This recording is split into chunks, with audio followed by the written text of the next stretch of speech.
Good evening, everyone. I don't want to punish the punctual. I know we have additional folks coming online as we speak, but I'm Lee McDonald, Director of Counseling, Health, and Wellness for the district. I'd like to welcome you to a special Parent University event, continuing with our Coping with COVID series. Grief and trauma is a focus of our discussion tonight. We are joined by a very special guest speaker, Jesse Bassett, who is the Director of Education at Good Grief in Princeton. If you're not familiar with Good Grief, they're a nonprofit organization in the area that supports families through loss, grief, traumatic events. I think it goes without saying that we've all experienced a bit of trauma over the last 6 to 9 months in overcoming obstacles related to COVID. We're hoping to present information tonight to assist you in supporting your family and your students, our students as a district and our broader school community with strategies and supports to overcome that trauma and talk a little bit about grief and loss along the way. So without further ado, I'm going to turn it over to Jesse. One quick housekeeping item. We will be taking questions in the chat and we'll be monitoring that chat as we go forward. We are also recording this presentation and we'll have that up on the district website, YouTube channel. I'll also tweet it out at WWP Counseling in the coming days. So appreciate you joining us this evening. Again, I'm going to turn it over to Jesse. Thank you so much, Jesse. Thanks, Lee. I really appreciate it. And good evening, everybody. I'm really grateful for the opportunity to spend time with you this evening. And thank you again to Lee McDonald for the invitation to present. I've presented on a few occasions in the district with faculty and once previously at a Parent University event. And I've always been incredibly impressed with this district and the community of individuals within it. So I'm grateful to spend this time together. Tonight's topic is on coping with COVID-19. And I want to bring some lessons from the world of grief, and trauma, loss, that I think will help us to navigate through this complex terrain that we find ourselves in this year. I'm going to give you some context for understanding some of the psychosocial impact of an experience like this and strategies for enhancing your child's environment to aid their resilience through these really trying times. So obviously not the most uplifting topic in the world, I understand that, but I do hope that it will be a meaningful and valuable use of your time.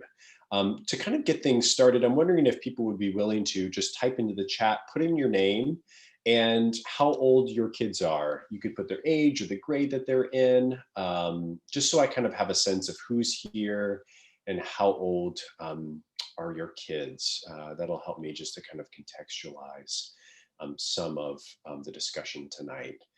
Thanks, Jenny, for typing it in there, getting us started. Appreciate it. Excellent. Yeah, and I just want to, just a quick note. So tonight, the information that I'm going to be sharing through this workshop is from our Good Grief Schools program.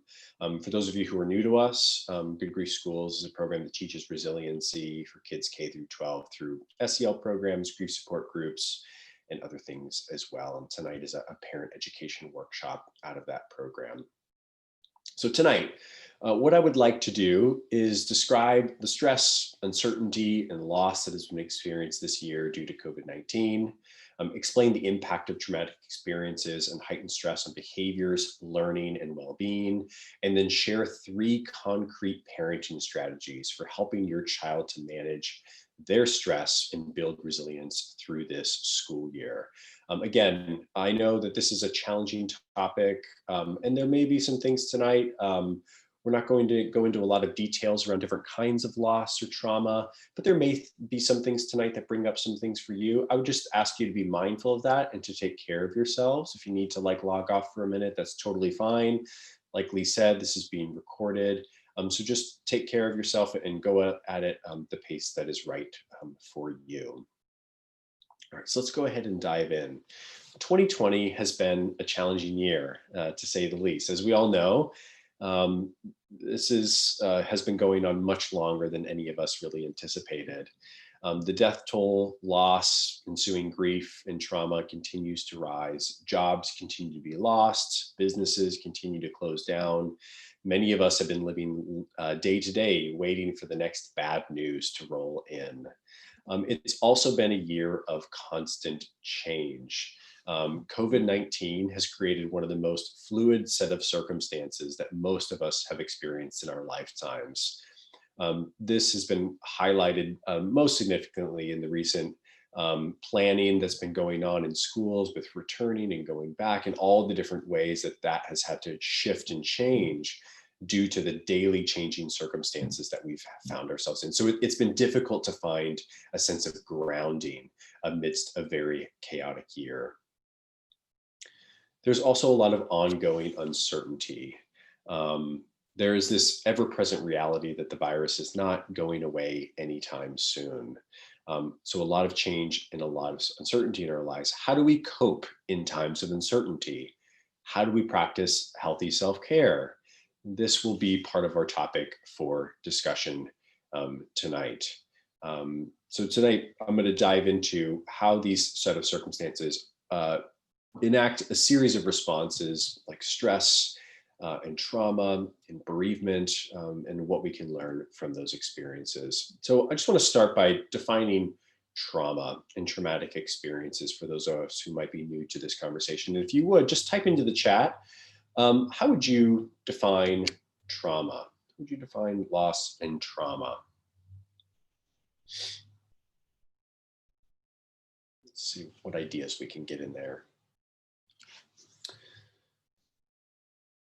Mental pain, yep. Any other ideas?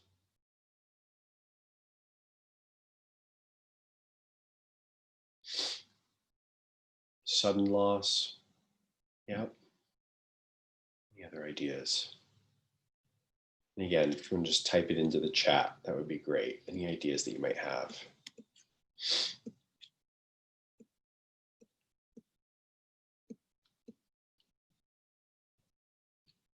We've got mental pain, we've got sudden loss of what you expected, as well as what you physically lost. Yeah, so many of us have experienced a lot of loss of expectations around this year, along with some of those more physical losses, whether they be physical as in with our bodies, or physical like financial, housing, security, food, all those kinds of things. Something jarring emotionally or physically, missing something that was a part of you, a distressing situation. Yeah, I think we're getting the idea. So we all experience some level of stress on a regular basis, whether at work or home. Daily stressors such as deadlines, meetings, traffic, and juggling family needs are common for most of us. We also face more intense experiences like illness, caring for an aging parent, ongoing stresses at work, financial pressures, or dealing with major losses. Even positive experiences like getting married, moving, or starting a new job can cause some level of stress. And in many cases, we have the capacity to cope with a range of life experiences, expected or unexpected, mild or intense. Traumatic events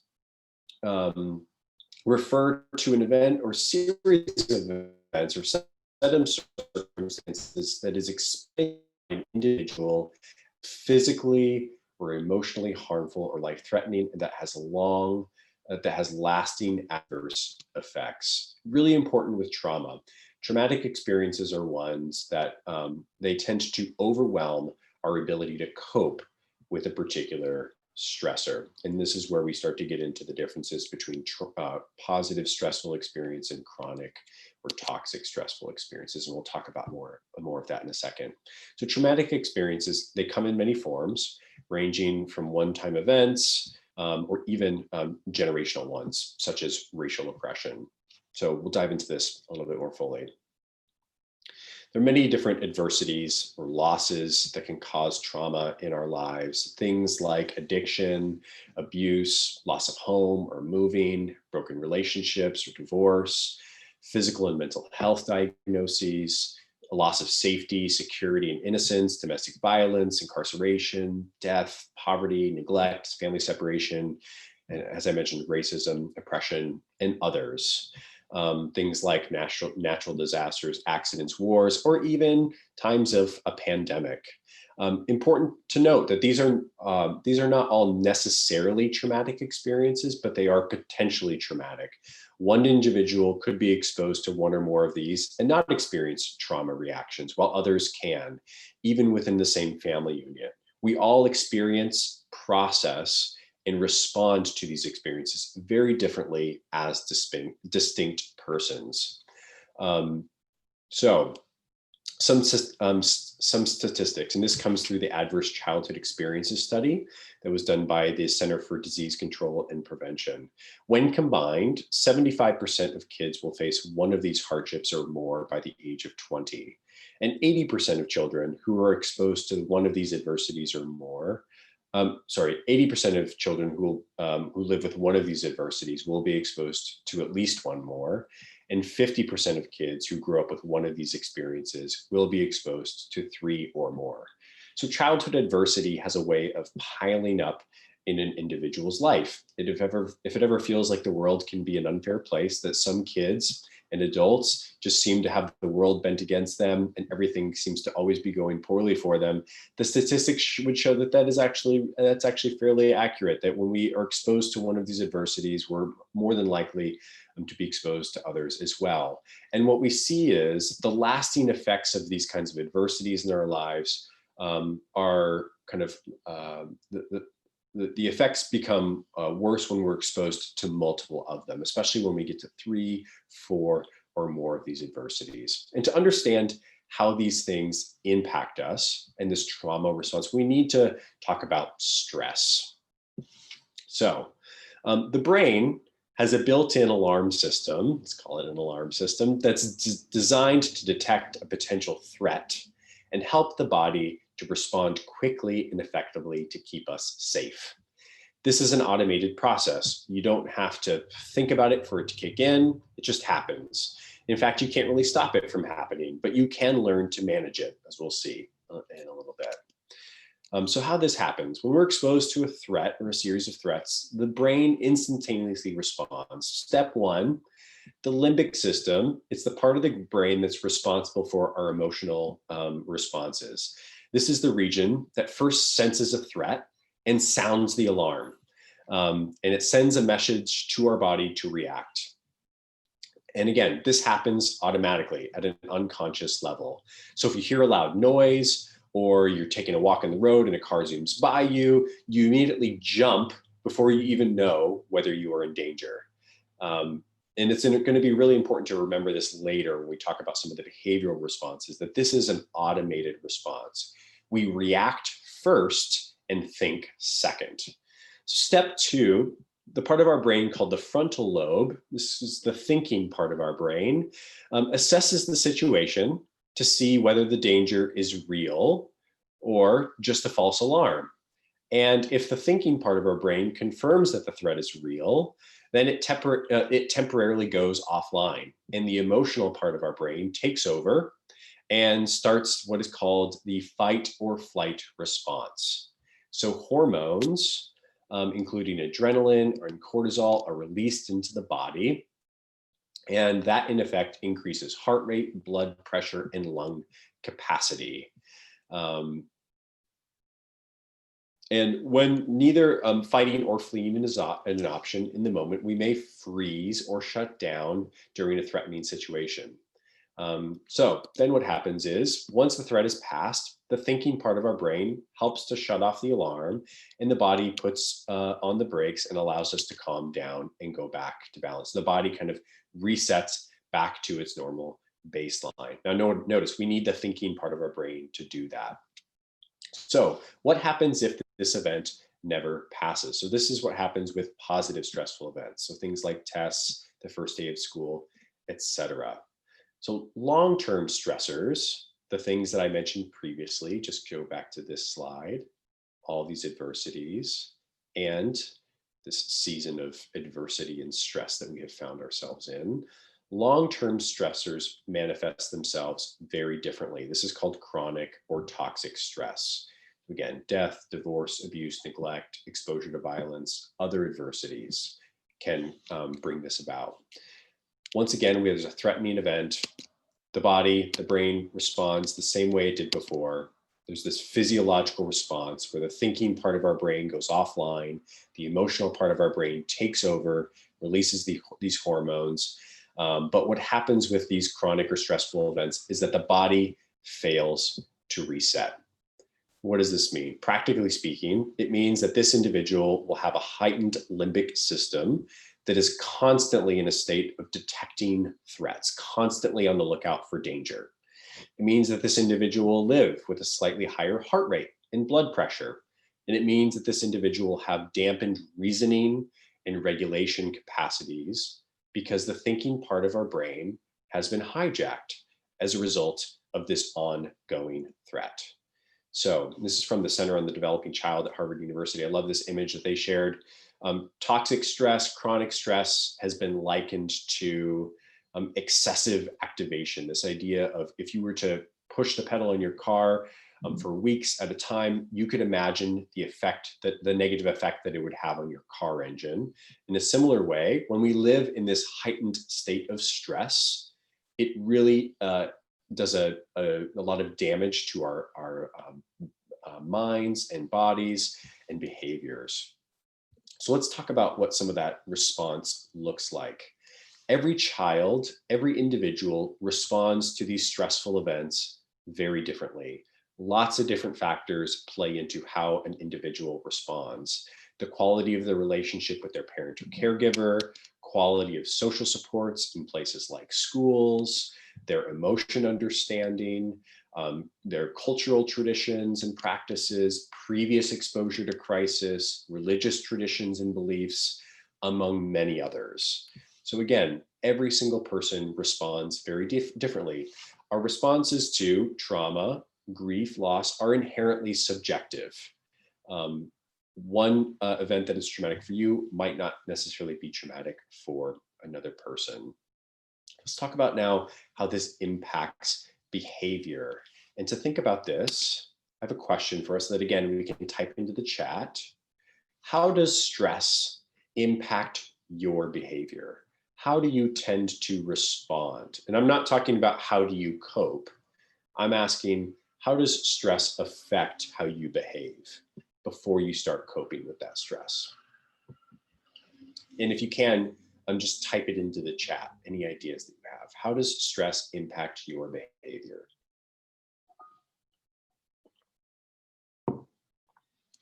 So I see we get irritated, on edge. Yeah. Sleep. Yeah. So Sharon, I'm assuming that could be either oversleeping or undersleeping. Both happen with stress, oversleeping, undersleeping. Wrong decisions. Yeah. So again, those reasoning and regulation capacities are being diminished because of that stress. So we tend to not have great decision making.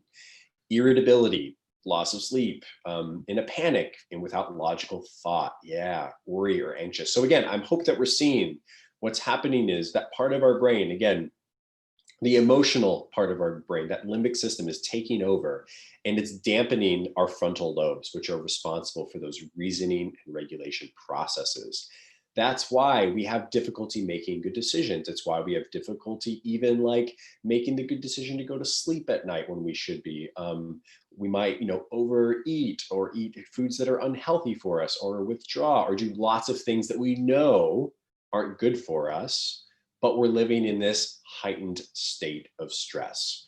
So all of this forms the foundation for how we can understand how children might respond to these kinds of experiences. So young children in particular, they tend to have increased fear, anxiety, worry.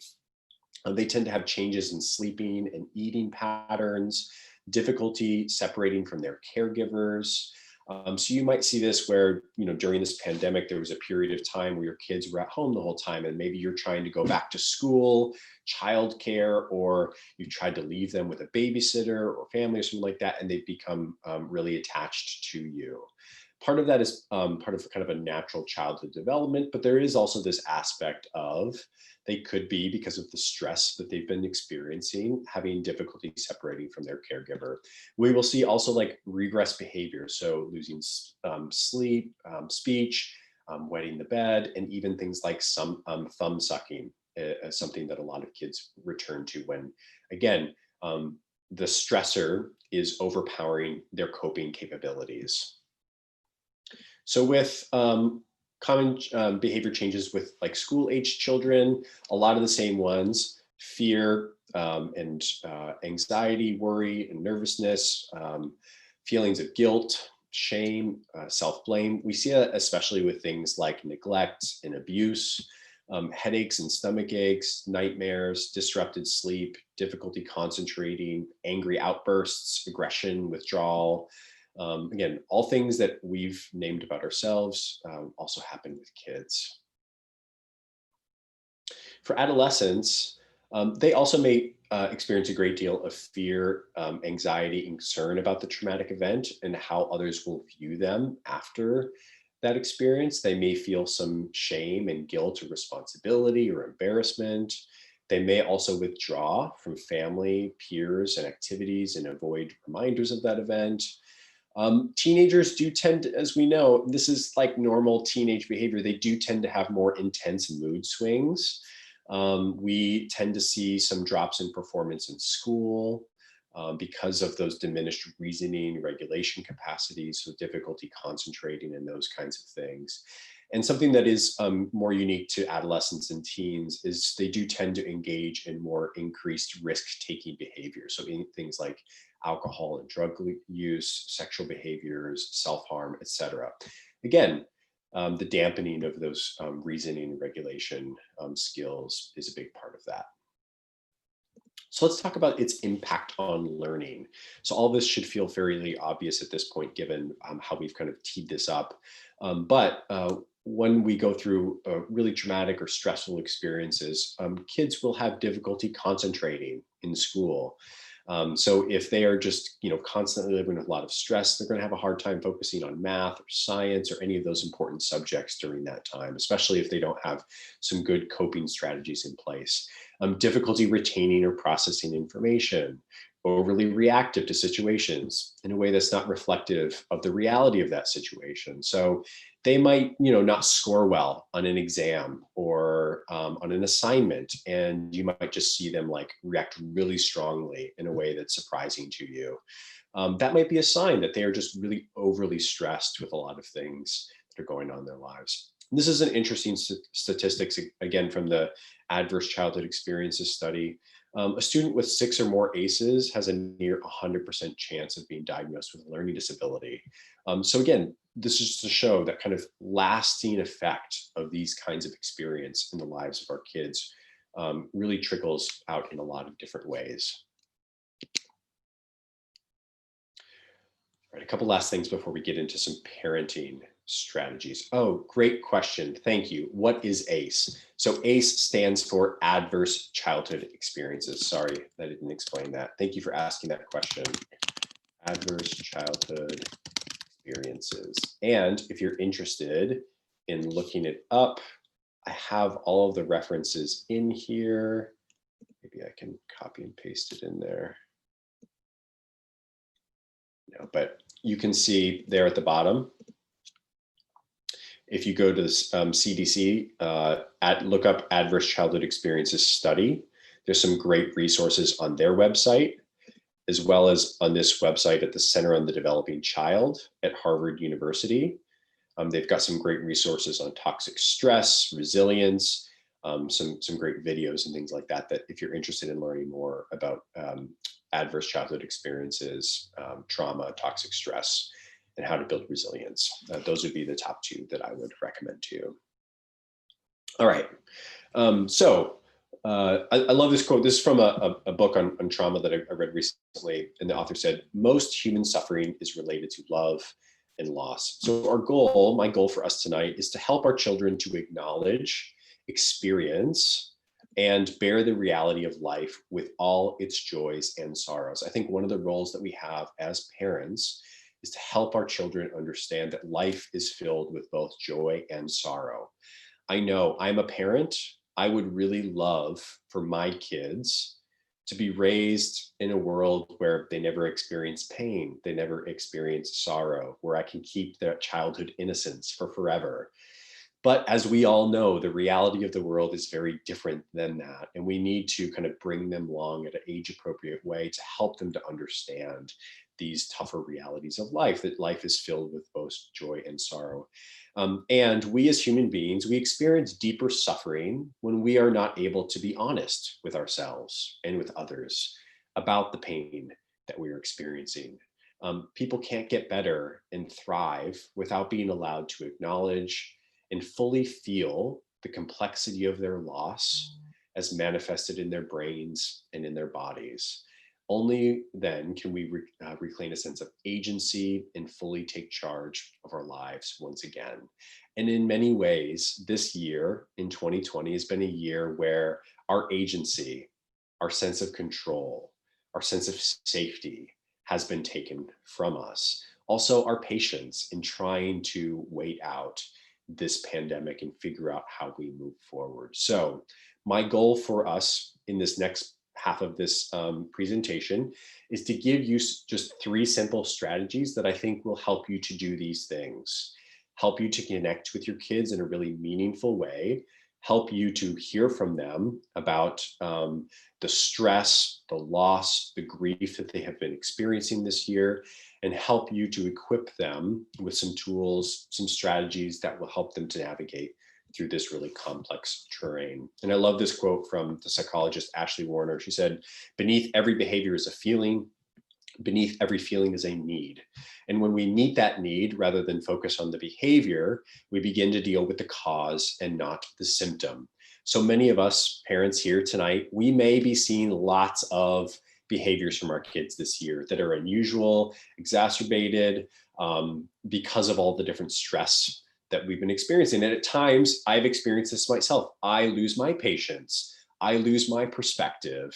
And it's difficult to help, our kids wade through this challenging time when every day feels like Groundhog's Day, and we ourselves as parents are trying to figure out how we move through it. But I want to encourage us tonight to really try to focus on the need. What is the underlying need that each of our children has? And how can we go about meeting that need? So I want to give us some strategies to do just that. And again, these are very practical things. And I just wanted to do 3 so that you could take them away and really try to put these into practice. So the first one is be mindful of your own self-care. Second, build strong family bonds. And third, model and teach deep breathing and mindfulness strategies. So let's get into it. First, I'm wondering, this image, put on your own oxygen mask first. Where have you seen this? Where do you get this little shtick? They talk about putting on your own oxygen mask first. You can type it into the chat. That would be great. Yeah, we see it on an airplane. And this is kind of counterintuitive. They tell us, if the plane, for whatever reason, loses oxygen, if we're going down and the masks come down, what they say is the first thing you need to do is put on your own oxygen mask first. Before what? Before you help a child, or before you help someone else who is in need. And this is really counterintuitive to who we are, especially as parents. But when that plane is going down, that's exactly what we need to do. So similarly, when we are in a heightened state of stress or crisis, trauma, it's critical that you be attentive to yourself first before you start to try and manage your child's stress. This is going to feel really counterintuitive to you. You are going to think that, well, first I just need to get my kid in a good place, and then I'm going to take care of myself. I'm here to encourage you tonight to be attentive to you. Your stress, your trauma, your losses, your baggage will spill over into your child's life and how you interact with them if you are not attentive to yourself first. So supporting your kids starts with you. A little more rationale for why your self-care matters. So when your level of stress increases, you are more likely to respond in ways that are not in line with your character and your values. Reasoning and regulation capabilities diminish, as we've already talked about. And we get impatient, irritable, lose perspective, and want to withdraw. Does this sound familiar to 2020? It certainly does for me. This can cause unintentional disconnection between you and your child. Self-care is critical to showing up in ways that you need with your children who are facing adversity and trauma. So be mindful of your own self-care. To take care of your family, you need to take care of yourself. How do you find comfort? How do you practice compassion on yourself? How do you take care of your feelings? And when and how do you do things that you want or need to do? And I want to recognize that this has been really, really challenging this year. And I don't want to diminish the challenge of it, but I do want to encourage you that this is continues to be something that is very important. So I'm going to send out a little link right now that's going to give you some ideas for self-care practices. And I'll also send this as a attachment. You could either go to the link or you can just get the attachment through the chat. I know sometimes some folks have had a hard time with attachments coming through the chats, but I'll try to throw this in there. Yeah, see, it's not going into the chat, but that link should work. And Lee, I'll make sure that you get these attachments so that you can post them following this as well. You got it. Thank you. Yeah, so on that handout, you'll see there's some ideas around self-care and coping with uncertainty during this year. You'll also find, and I'll share this link at the end on our website, some pre-recorded webinars that can help to guide you through this. They're short, about 15 minutes long, and it'll explain some of these strategies and how you can implement them. But really, I encourage you to be mindful of your own self-care practices. So maybe we'll throw these things in the chat if people are willing to. What are rejuvenating activities that help you during stressful times? And maybe in particular, things that you've done this year during COVID, since we've all had to adapt the way that we are living our lives. What are some things that you've been able to continue to do that are rejuvenating to you, that help you to stay centered, patient, and keep perspective as a parent during this time? If people are willing to, please type them into the chat. That way other people might see some ideas they could take with them. Yeah, so Randy said getting outside every day, even if only for 5 minutes. Yeah, that's excellent. Getting outside, really, really helpful way to gain some perspective, especially when many of us are stuck inside a lot these days. So if people are willing, continue to put some ideas into the chat there, and others will be able to see them and hopefully take those ideas with them. Last but not least, this is not a selfish or self-centered activity. It's about taking care of yourself so that you can be available to your family. So if you have that feeling at all, you wonder, is this a bit self-centered? No, self-care, incredibly important so that you can be the best version of yourself for others.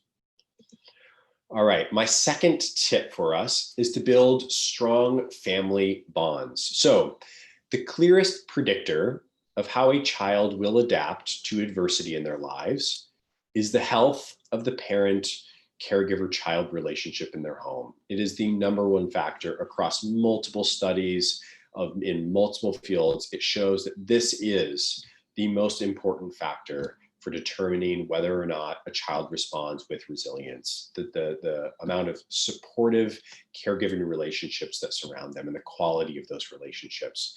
It's not a cure-all, but it is the best contributor to positive adaptation and buffering the risk factors. This is all about the quality of the relationship, not just the existence. So I'm sorry, just being a parent, unfortunately, doesn't allow us to get a pass here. It's about trying to continue to better ourselves as parents and in the quality of the time that we're spending together. So while children are growing and developing, they need a safe, supportive relationship with their caregiver to help them to navigate through the complexities of the world, especially complexities like loss and trauma and adversity that they might face. So I have a strategy for you, something that we've done as part of one of our parent education programs. So this is called planned family time. This is a proven and effective strategy to cultivate closer connections within your family. We use this as part of a grieving parenting education program that we've partnered with Arizona State University to deliver out of our grief support centers for a number of years now. It's very simple, but highly effective. The simplicity of it is just weekly family time. So I have a little handout for you as a takeaway. And again, I might have to send this to Lee. Yeah, I'm gonna have to send it to Lee as a follow-up, but all the rules are in here, but you'll see this as a handout, so you can print it out as a reminder if you like. So family time rules.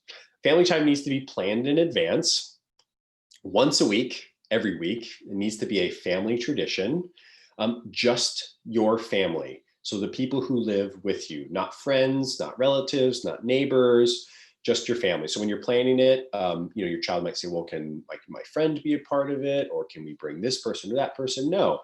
And that's one of the benefits of COVID right now. We're not all doing a lot of socialization anyway. And then another piece of this is we need to do activities. So not passivities. Activities include things like hiking or biking or cooking or playing a game together, or taking a family car ride, any of those kinds of things that are active and can be done as a family unit. A passivity would include things like watching TV. So while we're all doing it together, we are all sitting and being passive, and we're not engaging with one another while we are doing it. It would also include things like while we might all be sitting together and on our cell phones, that would be a very passive and non-engaging activity. So it needs to be active, and we need to be engaging with one another. It needs to be an activity that everyone can enjoy. It needs to be fun. So while one of your kids might be really interested in biking, another one of your kids might not be able to go biking yet, and maybe that might be discouraging to them. So you want to try to choose something that everybody can enjoy together. It doesn't need to be long. In fact, try to keep it shorter so that it feels manageable for everybody. So 1 to 2 hours at most. It should not be expensive. So we should not go out and spend a lot of money to do this, because we don't want money to be a barrier to making this happen. And some other rules that you can include are things like no complaining, no fighting or teasing, no cell phones, tablets, or other distractions. This is intentional family time that we're going to spend together just once a week, every week. And I know this might sound like torture at first, but honestly, this is one of the best things that you can do to deepen those family connections and build strong family bonds. Back to this idea, this is the most important factor that research shows that enhances a child's resilience, just a deep sense of connectedness to their parent or their caregiver. So if you've been struggling with this in any way, try this out. Try it out. Make a commitment to try it out for a month. Once a week, so that'd be 4 times, once a week, every week for a month, and see how it goes. Your kids are going to be resistant to this idea. I can promise you that. Every time we've done this, the kids have been resistant, but do it, keep practicing it, and I promise with time, it'll start to feel more natural. And not only will it start to feel more natural, you will see the value of it, because you will connect with your child in a way that is not typical in 2020 for many of us, because we spend so much time on tablets and Zooms and TV, in school and work and all of that. So this is intentional family time to spend together. All right. My last tip or strategy here is to model and teach deep breathing and mindfulness practices with your kids. So mindfulness and deep breathing are very connected. Deep breathing is the physical act of taking in air fully through your nose, which expands your lungs to the point where your lower belly rises. And there are many, and then breathing out through your mouth. There are many, many ways to engage in deep breathing practices. It turns out that this is one of the body's greatest self-healing mechanisms when you practice effectively implementing this technique regularly. Deep breathing is one of the few scientifically validated ways of dampening and reducing the negative effects of our fight or flight response system, what we talked about previously. So with time and repeated practice, it restores our reasoning and regulation capabilities. Mindfulness and breath work are great companions to raising self-awareness and to calming oneself in any given moment of stress or feeling overwhelmed, especially at a time like this pandemic. So highly encourage that you start to practice, model, teach these to your kids. And I'm going to give you some tools to do that. So mindfulness enhances our capacity to reflect, to be in touch with one's thoughts and emotions, ability to regulate our emotions and employ learned strategies to cope. Mindfulness is the foundation to resilience. So I'm going to give you a few ideas on how to do this. And I'm going to send this link out in the chat. And I think Lee is fixing some of our links. So thank you for doing that, Lee. Appreciate that. And again, I'll make sure that everybody has these as a follow-up, and then they get posted as part of this. So there are many ways to practice. This is a common one and a simple one. It's just called like breathing with shapes. And it's a good one for some of our younger kids. So you just have them, they can take their finger, start on a shape. You can use it on a screen, or if you print out a piece of paper, and they just follow the shape. So you would have them start at one corner, and you can try this now if you want to.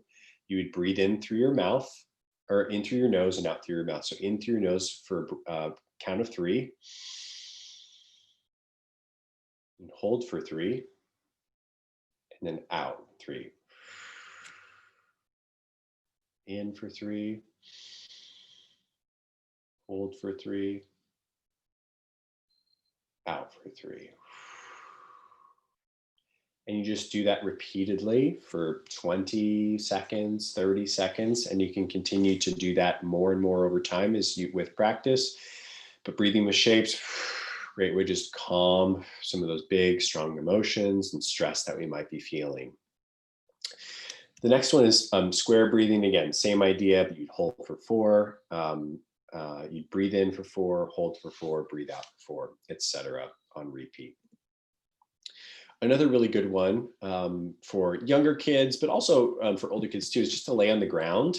And you see this child here with like a little stuffed animal, a little bird on their belly. This really kind of like draws attention to the up and down of our breathing, so that our bellies are moving. So grab a stuffed animal, grab something to put on your stomach and lay down on your back and deeply breathe in through your nose and out through your mouth. In through your nose and out through your mouth.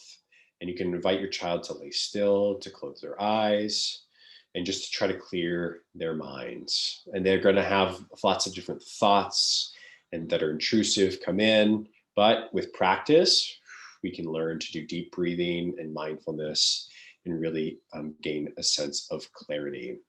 So I encourage you to pick one age-appropriate practice. And the link that I sent out also has a webinar that accompanies it, where it shares more ideas for different ages, younger children, teenagers. It's in that handout as well that you can take and you can start to practice with them. It is such a great skill set to learn for so many different reasons, whether it's coping with the stresses of this year, or as they get older, they might need to do presentations, or they might be in competitions or take a test or whatever. This is a great strategy for calming that stress in those nerves anytime they might be feeling it. So really great time now to start to practice that. And again, it is one of the few ways that scientists have shown that we can actually restore our reasoning and regulation capacities, because it it quiets that emotional response and allows the thinking part of our brain to turn back on.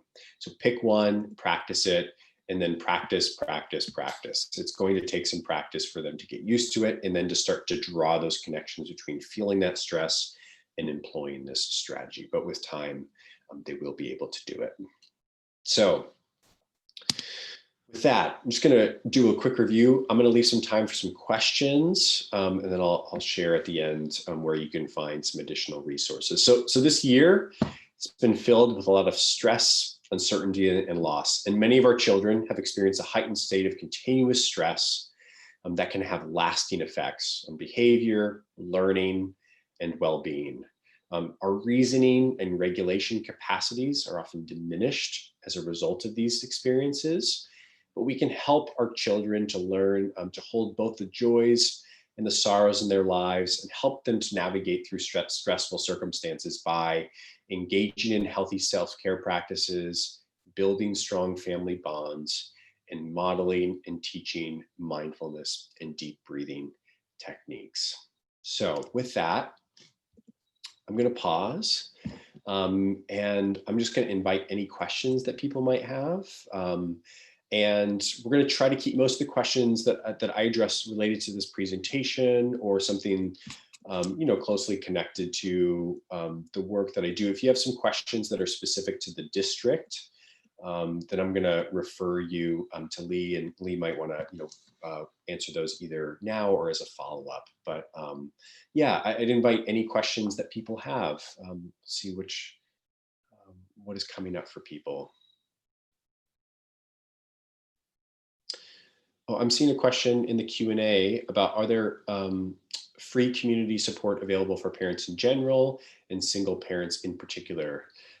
Maya, that's a great question. So if you're talking specifically about Good Grief, we do offer free grief support programs for children and families who've experienced the death of a parent or sibling or primary caregiver or someone close in their lives. So if you or someone you know is looking for support after have experienced a loss from death, yeah, you can. We do offer support services, and we are running some groups, small groups in person. We've just started socially distanced, but we are also continuing to do virtual groups as well.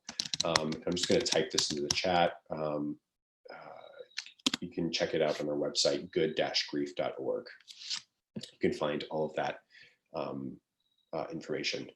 Maya, unfortunately not for divorce. Our organization, the direct services that we do out of our centers are just for grief as a result of a death. What we do for children and families who've experienced divorce is we do offer educational workshops and programming and things like that to support, especially people out of the school setting, to help them to understand the complexities of those kinds of experiences. Jesse, if I could just add to that question, please. Feel free to reach out to your school counselor as well at your child's school. We do have a number of resources, many of which are free. We'd be happy to share those with you. Thanks, Lee. I'm seeing another question. In general, how can a parent handle how can a parent help handle not to overreact, make the right decision if anyone in the family has coronavirus situation? So is the question, if someone is diagnosed with COVID, how you would help your child to manage that in terms of their emotions and those kinds of things? Is that the question? Okay. Yeah. So I think a few things that I would say. One, I think first and foremost, we never want to make promises that we can't keep. This is true for families that we talk to who have experienced lots of different diagnoses as a parent or caregiver. And this is really hard. I get that it's hard. You don't know necessarily what the outcome will always be in these kinds of circumstances. I think we can say, that the research and studies have shown this, that the majority of individuals do get better, but it is scary. And I think we need to start by acknowledging that it's scary. So start with the emotions, start by acknowledging that this is really difficult, and it's difficult for you too. I think it'd be important to be honest about what COVID means, answer any questions that the child might have, leave time for them to answer or to ask questions that they might have. And to let them know what the plan is in terms of caring for this person, so that they know that there's a plan that's not just, chaotic and out of control. So yeah, what I'd say is be honest with them, really try to connect in terms of the emotions, allow them to ask questions and to answer those questions clearly, and then to let them know what the plan is going forward.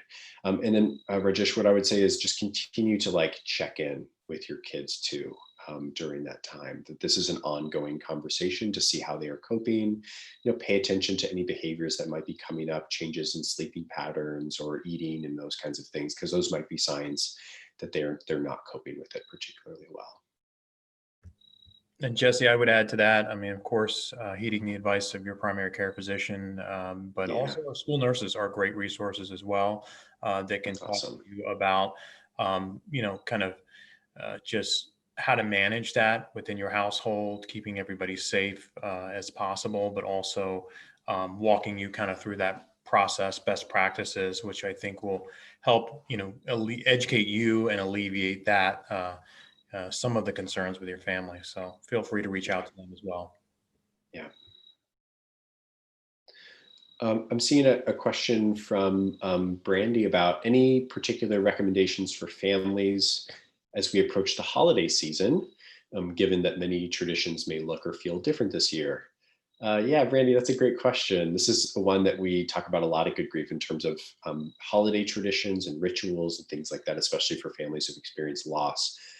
So one thing I would say, and I'll just plug this now, is to go to our website and our oh shoot, skip the page on our resources page.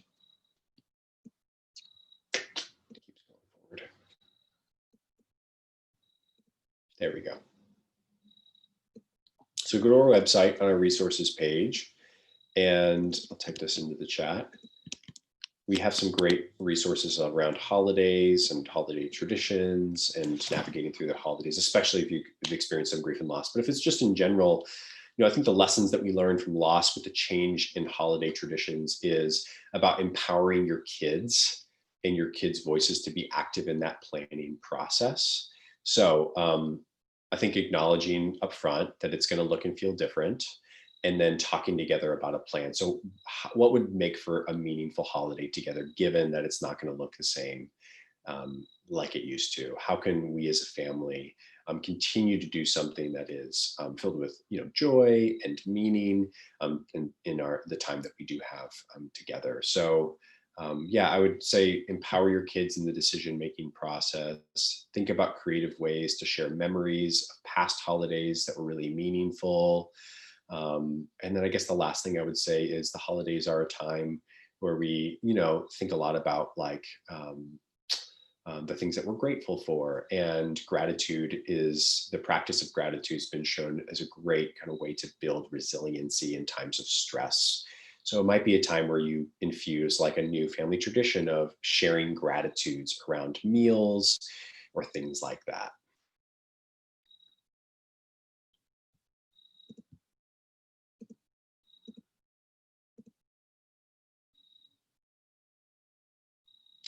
So Maya said that I mentioned at the beginning that once a series of unfortunate events begins, more will inevitably follow.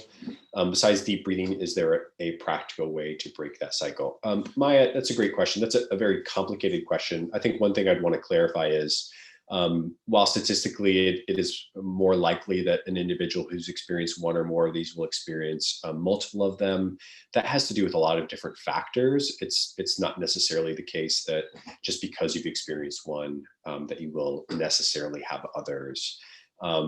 It has a lot to do with cycles of poverty and even like cycles of family systems of violence and dysfunction and things like that. So without going into the complexities of all of that, I would say one of the things that would be really important to do is what Lee mentioned earlier, is getting your kids and your family connected to good support, whatever it is that you might be facing. So support in your school through your school counselors, nurses, other folks, other local sources of support through faith communities, mental health centers, things like that, to help you to navigate through those really complex and trying circumstances. So I don't know the particulars of what those events might be, but looking for that additional support, I think, would be really critical to helping to navigate through those.